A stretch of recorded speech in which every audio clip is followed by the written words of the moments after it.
You made it to level 2, deeper questions leading to deeper answers. I'm Tomas Garza, and I'm here to help you decide to transform. I'll be setting the pace for the process to support your unfolding.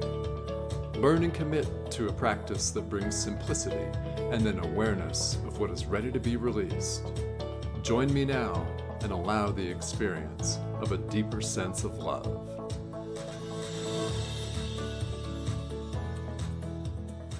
Hello and welcome to Decide to Transform. I'm your host, Tomas Garza, and I have a very special guest for you today that's going to shed some light on really little known yet very important human mental health issues and an arena that doesn't receive the attention that it needs to and that it should. So my guest today joining me from Idaho is Mehri Coulter.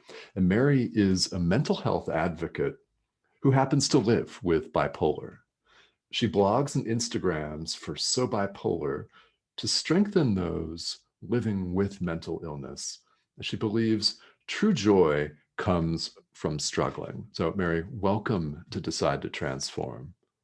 Thank you so much, Tomas. And just as your introduction said, mental health truly is something that's not given the attention that it really needs, especially in today's day and age. So thank you for allowing me to speak about it. Absolutely. It's my pleasure to have you here on the show, because it's not often that I get to work with somebody who's a mental health advocate who's also dealing with bipolar disorder, or whether it's depression or anxiety or whatever that looks like. Now, is this something that you've dealt with your entire life? It didn't really come to a head, or did I realize that I had anything going on until I was about 19 years old, which is typical for when most people are diagnosed with bipolar. But in retrospect, when I look back in my younger years, I remember always having what a lot of psychologists will say is a big sign is I always felt sick. My tummy always hurt. Okay. I always felt kind of depressed as a little girl. I mean, I was a very happy girl, but always went in and out of just kind of a depression, low grade depression, if I look back over those years. So, but yeah, after 19 years old and now I'm 36, I've been struggling with all the ups and downs of bipolar since then. So. Okay. Well, and so why is it that there's some significance to the age 19? I mean, why is it that that's when things really show up? From my understanding, well, one, bipolar is really exacerbated by stress. I know that in my life. So when you turn that 18, that's a big time change in your life for most people. For me, leaving high school, leaving home, going out on my own, going to college. And so that stress really brought out a lot in me. But I also wonder if there's some hormonal, we're always going through hormonal shifts. And I think hormones mixed with circumstances can really lead to depressive and manic episodes. Sure.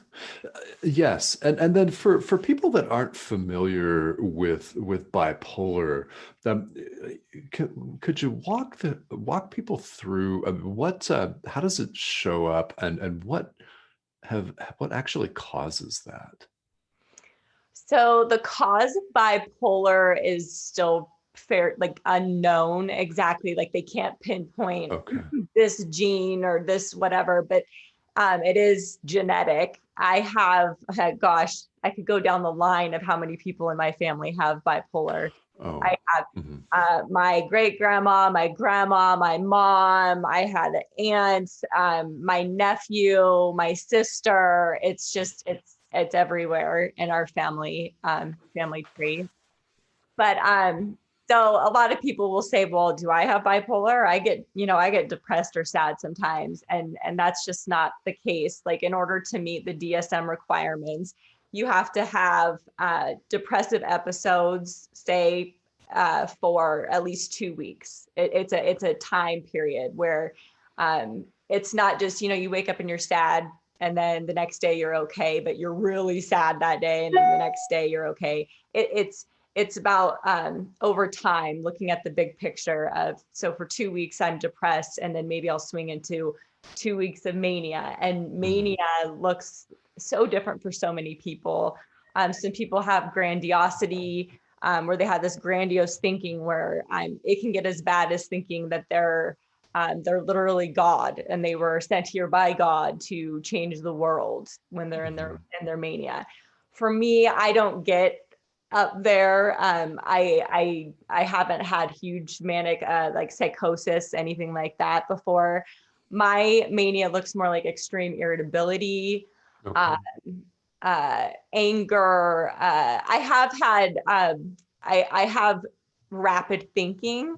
So in those moments, I will have, I mean, you hear this all the time of people having a million business ideas, and just it comes to them like a fire hose. I've had some seriously amazing ideas in my life, but what happens is then depression will kick in, and then those things usually don't come to fruition. But with age and with healing of my bipolar as much as I can, I've been able to take advantage of that rapid thinking and learn how to how do I say, just not let it go because of depression, because I know that depression will come.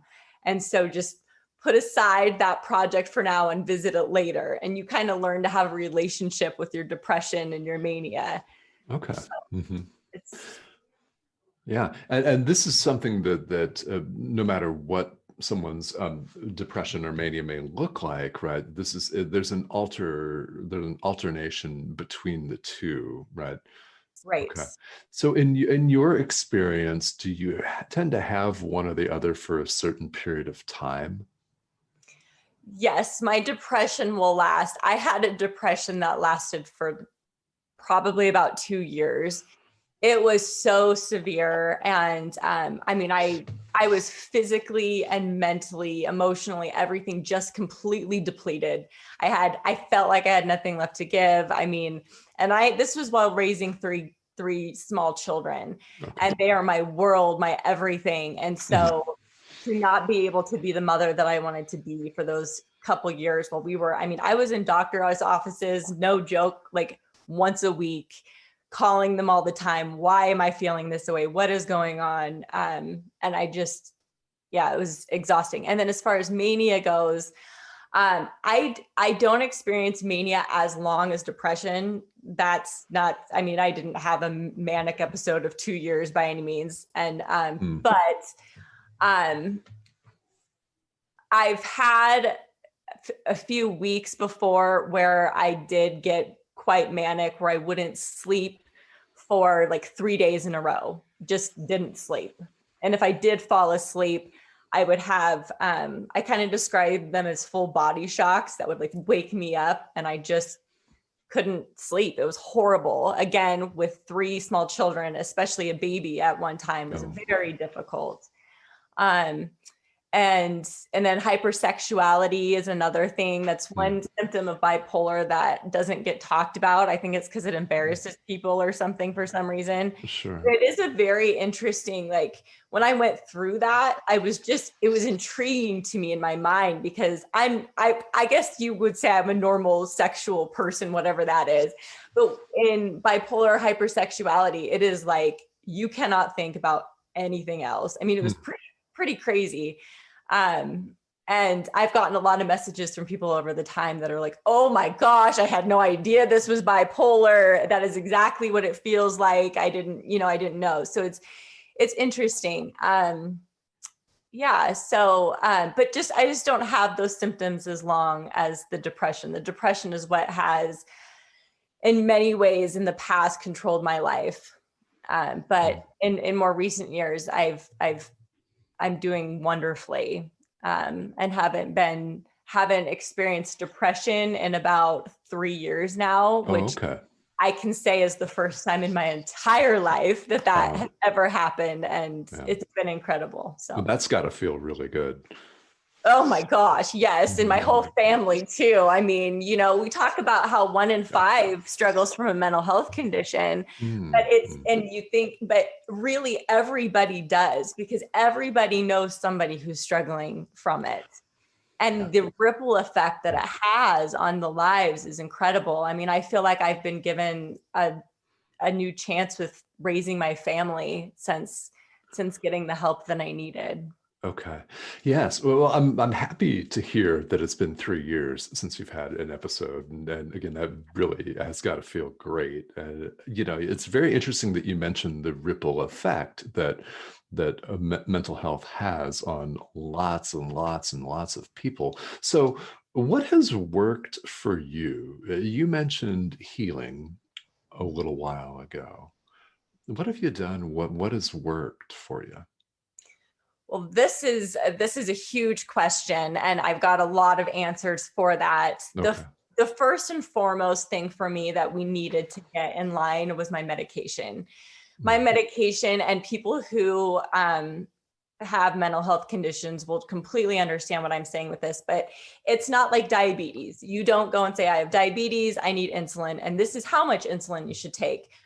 For people like me with bipolar, we go and they say, okay, well, we're going to guess that lithium will work, or this drug will work, or this drug. And you just throw it at the person. And a lot of times there's a million side effects that are horrible and or make you worse.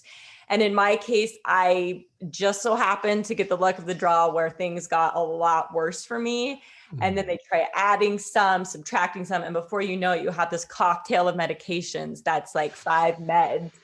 Then you don't know what's causing what symptoms, and you're dealing with withdrawals, all that kind of stuff. So I said, okay, let's get my medication in order. My husband ultimately got us a flight to go to Mayo Clinic in Rochester, Minnesota. Okay. And and the only reason why we decided on them was because we thought they have a reputation for having some of the best minds in the medical field. Let's go. Yeah. And lo and behold, we were right. We went and they did some genetic testing on me, where it's kind of a new thing and hopefully will be the future of medicine, where I believe it was a cheek swab, and they see how it helps show the doctor what medications my body will metabolize the best. Okay. And so it really helps to eliminate the guessing game. And sure enough, it was literally weeks after I started the new medication, and it was like a light switch went off, and I literally had been a faucet of crying for 2 years. Like I call those my crying years, and I haven't cried since. Okay. I mean, I've cried for different, life reasons, but not because I was depressed for no particular. Sure. Right. Situationally, not constantly. Right. Yes. Yeah. Yes. So that was the key to giving me what I needed to be able to turn the rest of my life around. And then, so that's one piece. Diet and exercise is huge. I practice Pilates every day. Okay. It's a wonderful, because it's breath work. You have to use your breath work. And that's, as I learned from Mayo Clinic, very important to our nervous systems. Eating well. I think this probably goes for so many different ailments or disorders, but you really, truly, your body needs healthy food to be able, you can't function without a good diet, good nutrition. So I changed, not drinking alcohol nearly as much as I had. I never had a problem with alcohol, but maybe once every few months I'll have a glass of wine. Eliminating caffeine, all that kind of thing.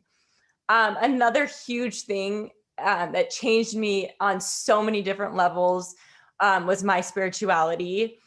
I actually went to a marriage retreat not long after I had my new medication, and I'm Catholic, so there was a priest there, and he was an exorcist, and I was fascinated because that's just always been a fascinating topic to me. And I have literally, because of the stigma surrounding mental health, I have heard from multiple people, well, I don't think bipolar is real. I think that I think that there's a spirituality aspect and that perhaps there's some kind of possession or some kind of family evil spirit that's being passed down and that kind of thing. And while I don't say that, okay, that's not possible, but I also just FYI, bipolar is real. Like it is clearly that I took medication and got better. But I wanted to know from the exorcist mouth himself. I said, look, this is what has happened. My sister, who has bipolar 1, has experienced extreme what do they call it? Hyper spirituality, where the mind, and you hear this from many people over and over again, the mind becomes like obsessed with spirituality. Seeing angels, seeing the devil, that kind of thing. It's something that's I don't want to say very common, but from what I hear, common in mania. So I was like, what is this? Is there a spiritual connection? And I told him my story and he said, Mehri, you have bipolar, and I believe that there's nothing that I can help you with. I am a spiritual surgeon that helps like the top 1% of people who have a spiritual condition. What you need is, he said, go to adoration and go to confession. And that, I believe that will help you. And for those of you who, I'm sure a lot of people don't know what those two things are, but the Catholic Church, we believe that the true body of Christ is there in adoration. And so it's going to spend time with Jesus, essentially. Yeah. A form of meditation. And then confession is when we believe we don't confess our sins to a priest. We believe that we're confessing our sins to Jesus himself. And so I grew up learning about my faith and everything, but for some reason, it really stuck with me when he said it. So I started to go to adoration like once a week. And then I started going twice a week. And then before I know it, this was like 2.5 years ago, maybe, I try to go every day that I can, because the peace that it has given me is like indescribable, what it has done for me. And I don't share this often because many people, I don't know, a lot of people aren't open to talking about spirituality, I have found, or they get off put by it. But it is just as big, if not bigger to me than the help that the medication gave to me. It's been huge. So, so that's how I feel like I've healed from bipolar and recovered, because you really truly cannot. A lot of people will say, look, I'm taking this medication, but I still don't feel 100%. And I'm thinking, well, you can't just do the medication. We're such a complex being. We have our bodies we have to nourish. We have our spirituality that has to be nourished. I mean, so much of it, it's all a big picture. So yeah, and well, you're on the right show for talking about spirituality. These listeners are completely down with that. oh, So good. and it's really that's really quite interesting. You said a lot there that is really powerful, that it is a complete picture. We're complete. So it's not just medication, or it's not just one component or another. And this is it's the piece that your practice brings is absolutely huge. I know that there are people out there right now that needed to hear that exact thing. Yeah, they most certainly did. Now, you are an advocate, correct, for the genetic testing that you received at the Mayo Clinic. Now, this is relatively new. Do I understand that right? Yes, it seems as though many doctors don't know much about it. In fact, the practitioner who I was seeing at the time, so with Mayo Clinic, you keep your local practitioner, then you go to Mayo Clinic, and then that doctor is like your co-doctor. That doctor will work with your current doctor to come up with a plan. And my doctor at that time said, nope, this is going to blow up in your face. Actually, she didn't tell me that. She told me to leave the room. She told my husband, she said, this is going to blow up in your face. She's going to get worse. I would not use this medication. I would not, this is not going to work. But we went against what she said and went with Mayo Clinic, and thank goodness. Well, now I have a new doctor, needless to say, but I gotcha. but yes, it's so a lot of doctors don't know about it. It's huge. I've actually been working with a company who's a worldwide company who says they are working right now to make this the future of medicine, especially with mental health. They're hoping that the whole everybody's mental health file has their genetic testing done. So, because quite frankly, this let's pick a med and hope it works is extremely dangerous. It has suicidal effects. I've taken medications that have made me suicidal almost immediately. It's very scary. And you give someone a medication that makes them suicidal. Let's say, for example, my nephew, for example, 16 years old, has bipolar. They put him on medications. I don't know this for certain, but my 16-year-old nephew did commit suicide, and he was on different medications. And I think that could have possibly been one of the reasons. He was on a medication I know that I had taken that made me very suicidal, and genetically perhaps we're the same. So it just angers me that, not all doctors are doing this. Every doctor should be doing this, because it's one more tool that we have to help people, and to not, because it's torture. It is torture taking these very potent medications that just, they can destroy lives if the side effects are bad enough. So. Well, I'm very sorry to hear about your nephew. And, you just mentioned that you've been suicidal from medication immediately. How did you get out of that when you were in that situation? Oh, man. With the absolute love and support and holding my hand every step of the way of my husband. My husband, he just, when you get like that, having somebody right there next to you supporting you is everything, because there have been many times where I was exhausted and I felt like I couldn't go on anymore. So having somebody to lift me up really helped a lot. Okay. Yeah, that's wonderful to hear. Yeah, my husband and I have we live our marriage. We compare it to buffalo. Buffalo are one of the only animals that when a storm comes, they herd together and they go through the storm. Unlike other animals who will find coverage and, go hide from the storm, because they know they'll get to where they're going faster if they go headstrong into the storm together. So my husband and I, we're always saying to each other, okay, be the buffalo. We're going to come together. We're not going to hide from this. We're going to keep going, and we're going to get where we're going faster together. So. Okay. Yeah. Yeah. There's a lot there's a lot in there. Get where you're going faster together, and the support network, because he must see people all the time that don't have that support. Oh yeah. Yeah. A lot of people. Well, and two, I think it's people, I think because the stigma is so strong, people will tell me, look, I can't tell anybody. I can't tell even close family, they won't tell. Or a lot of people who are in high profile jobs, like being a doctor or a lawyer, will contact me and they say, I can't tell anybody because my life would be ruined. My career would be ruined. And unfortunately, and I don't know how true that is. I don't know if things are changing, where people are more accepting or what, but it's also the misconceptions of what bipolar is. So. Okay.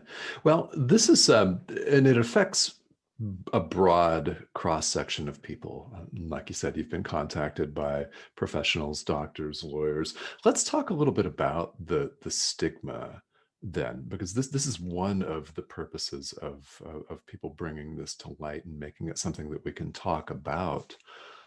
At what does the stigma look like in your experience?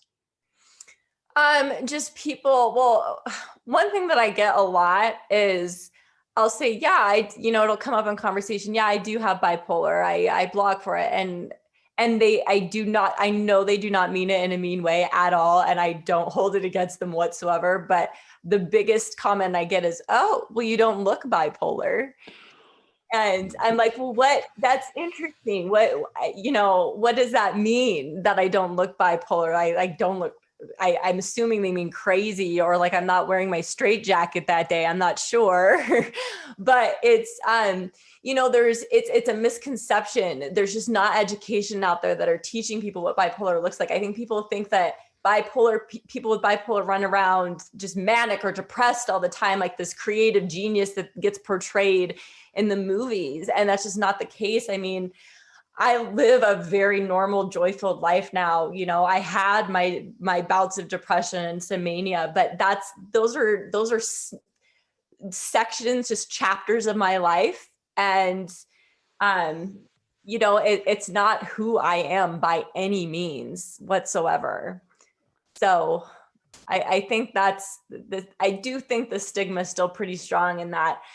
As vocal as I am, I've only met like a handful of people who have said, and they won't say it out loud, but, oh yeah, I have bipolar too, because people just don't want to say they have it. So Okay. there's still definitely that stigma. Right. And there's also a lack of understanding, isn't there, in the general population about what this really is and what causes it, and how people that are bipolar deal with it and how they suffer from it. A lot of people don't know. So, are there a lot of people that contact you that are in the position that you just talked about, that they cannot publicly state? I mean, I wouldn't say a ton of people. Actually, honestly, yes. It is quite a few people who, and not even doctors or lawyers or that Sure. thing, but any job, because I think it makes them feel like what they're saying is, I'm unstable. Don't, and yes, we do have our moments of instability, but I argue, doesn't everyone in some way? I mean, like if you if you had cancer too, let's say, in your job, you're going to have to take time off for chemotherapy, or you're not going to feel well. It's Yeah. the same thing as with bipolar. I mean, we might have our months or whatever there, but honestly, I've seen a lot of compassion over the years. I cannot even explain to you the amount of love and like just pure empathy and compassion that I get from people. For the most part, the response I get from people is very positive and says, wow, thanks so much for sharing that with me. My cousin has it, or my brother, or my dad. And it honestly, I have felt more love than I ever could have imagined in the years since saying that I have bipolar. It's really been quite remarkable. And I feel like I've gotten to I'm just my genuine self. Like I love that I get to say, this is who I am. I don't feel like I'm hiding anything whatsoever. And in that has been also very healing for me. Just being my authentic self. Yeah, I can imagine that is, and I can also picture. It's really easy to picture somebody that hasn't talked about it and is nonetheless undergoing that life as really, really suffering. So, when someone comes to you and reaches out, well, what is there a typical process? What do you do? How do you work with these folks? Well, I'm not a doctor. I'm not a professional. So when you say work with them, I just be their friend. Okay. I listen to them. I mean, it's mostly just listening. What I found is people need someone to listen to them. They have so much pain and they don't have anyone to talk to. So most of the time, like I email back and forth a lot and just give them hope. Like these are the avenues you can take. Don't give up, keep doing this. Or sometimes I'll jump on a phone call with them and I mean, I've made quite a few friends over the years through this, because you learn people's hearts and their fears and And this isn't just for someone like me who has it. We need more people in the world who aren't even suffering from this, but who are just willing to listen to people. I just noticed that as a lack of nobody understands or nobody wants to listen. So. Right. Well, and you make a really good point that applies to the population at large. People are all too often listening so they can, or appearing to listen, I should say, so they can say something and not really listening to what someone has to say. So it's wonderful that you're able to be that person for a lot of people. I'm sure that has benefited them greatly. Well, it has benefited me Good. just as much, if not more. I mean, Yeah. it's truly healing. It's like, an AA, how they tell you, like, one of the steps is, I think I've never been, but they tell you to mentor somebody, and that's part of your healing. It keeps you on top of it. And that's kind Yeah. of, I think, what I've adopted.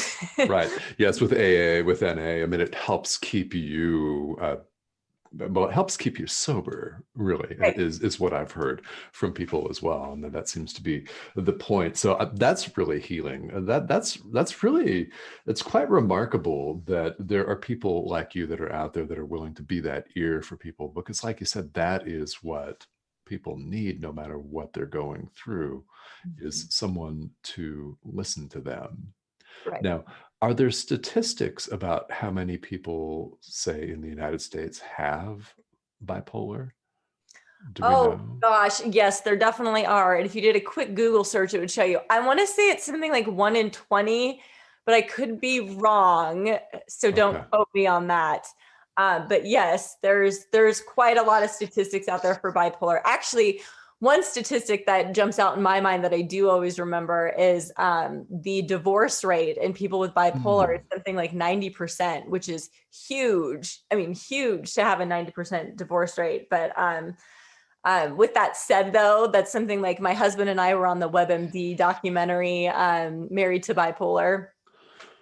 And it's something that we're very passionate about, of like, just because you have bipolar does not mean you're headed for divorce. It actually, my husband and I have a, an outstanding marriage. I love our marriage. I love being married. It's fantastic. So it's not a death sentence to your marriage. So Wonderful. Yeah. Now you were on the WebMD together, yes, correct? Yeah. yeah, Okay.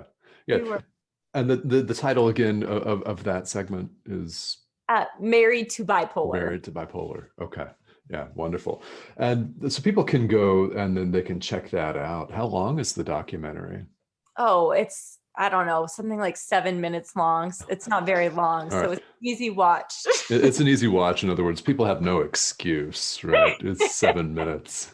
Come on, guys. You're listening to this podcast. It's longer than 7 minutes, right? So there you go. Yeah, I love that. So now you also blog and you Instagram, and your Instagram page is a big place where you make contact with people.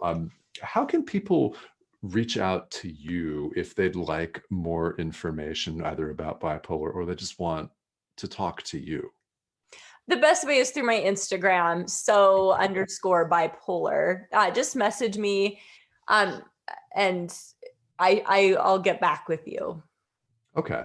And that Instagram handle again, so underscore bipolar. Okay. Yeah, Right. that's the best way to reach you. Okay. Well, Mary, we've discussed so much, and clearly this is something that a lot of people don't understand. So before we wrap up, a couple of quick questions. May not be a quick answer. I don't know, but what would you say to people in general about bipolar? Is there a message that you have for society at large?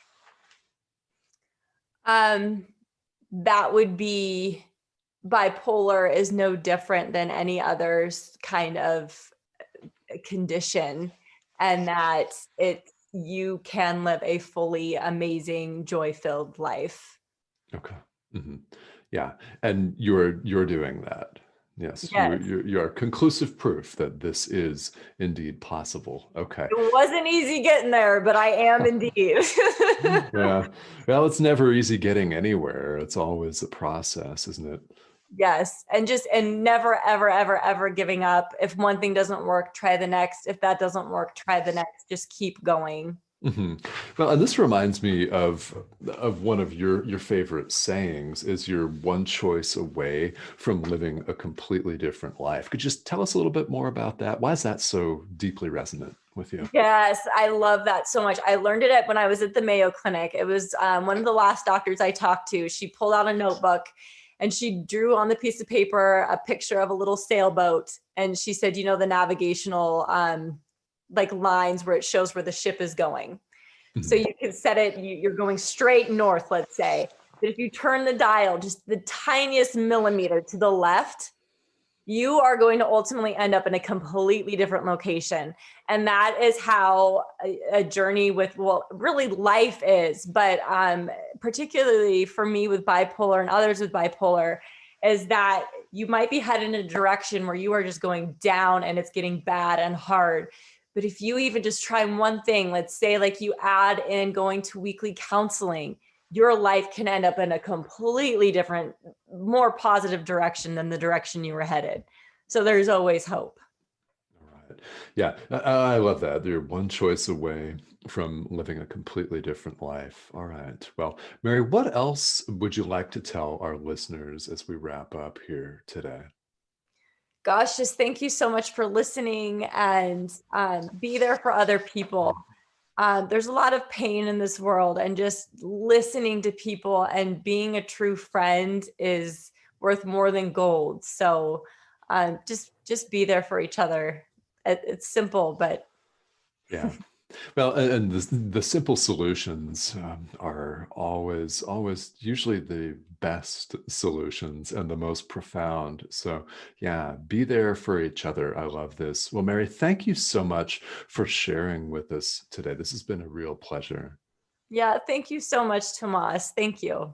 It's really wonderful. So I appreciate your candor, your vulnerability with sharing all of this because I know that there are people out there that need to hear this, whether they are bipolar themselves or whether they know someone who is. There's always something that we can do as human beings to be that ear or to be there for other people. So again, this has been really wonderful. Thank you for joining me on the show today. Yes, thank you, Tomas. This has been Decide to Transform with my special guest, Mehri Coulter. Thank you all for tuning in. Have a great rest of your day, everyone, and we'll see you again here soon.